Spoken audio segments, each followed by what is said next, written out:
Hi, Jakob Stief here, the long-haired freaky dude. Today I'm going to talk about one of the only surviving pieces of satire from ancient Greece, Cyclops, by Euripides, translated into English by Edward P. Coleridge.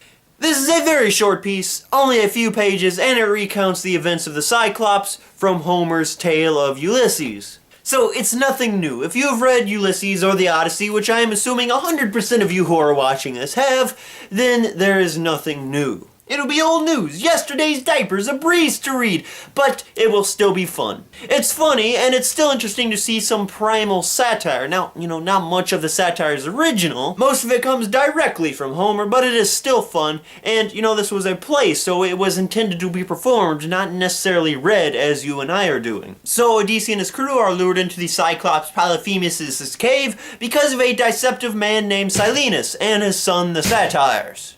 These guys are essentially the slaves of the Cyclops, so they want to try to lure someone else to become the Cyclops' slaves, so that they have a chance of escape. Now, these characters are not a part of the original, so they add some new flair. They add some of Euripides' own components. Odysseus deceived by another? The tables have turned!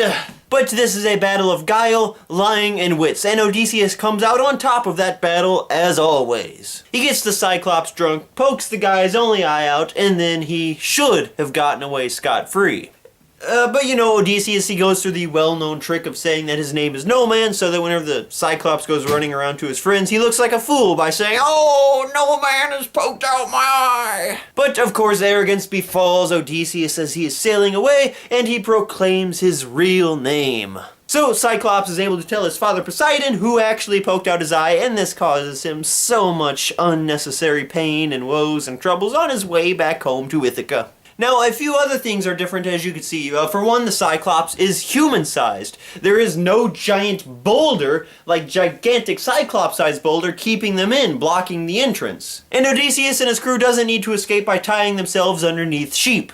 As cool and as awesome as these things were in the epics of Homer, I guess they were just a bit too hard to portray on stage, so they had to be omitted. Now, this is of course satire, so therefore things are going to be exaggerated and they're going to be very funny, sort of like an ancient greasy onion. This is satire. The genre is literally named after the characters in this play, the son of Silenus, the Satires. So naturally, a lot of the funnies is gonna come from the Satires. They crack a lot of fun at the Cyclops, especially after he becomes a no-eyed Clops, an anti-Clops? I don't know, what's the prefix for zero? I have no clue. I'm sorry, I couldn't think of anything better. No-eyed Clops. That's what we'll go with. I guess the Greeks didn't really have a prefix for zero. I mean, they didn't treat zero as a number, so why would they have a prefix for it? But here are some other funny things which you might encounter concerning hunger. There is nothing to eat around here but flesh. Well, even that is a pleasant preventative of hunger. I'll take that with some fava beans, a nice Chianti. Oh, yeah. And here's a more sensible thing, actually, from the supposedly dim-witted Cyclops. He says this, he asks Odysseus why he's here. Odysseus explains the whole ordeal with Helen, to which the Cyclops replies, "A sorry expedition yours, to have sailed to the land of Phrygian for the sake of a woman." Maybe the Cyclops isn't so dumb after all.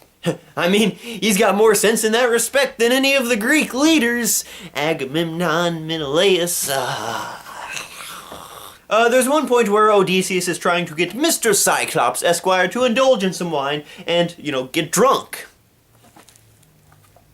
But the Cyclops, being the good-hearted, sharing Samaritan that he is, "Give it my friends, and I shall appear of more use." I think both of those perspectives are interesting.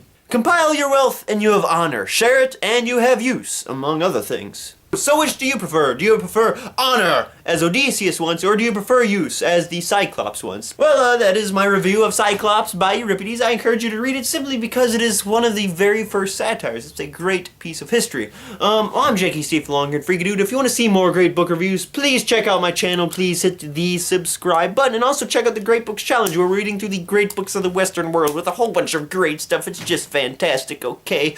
You'll love it. And also, I'll be going off to college soon. It's going to be a lot of money. So if you could please check out my GoFundMe and just contribute $1 or $2. It would be incredibly helpful. I will love you forever.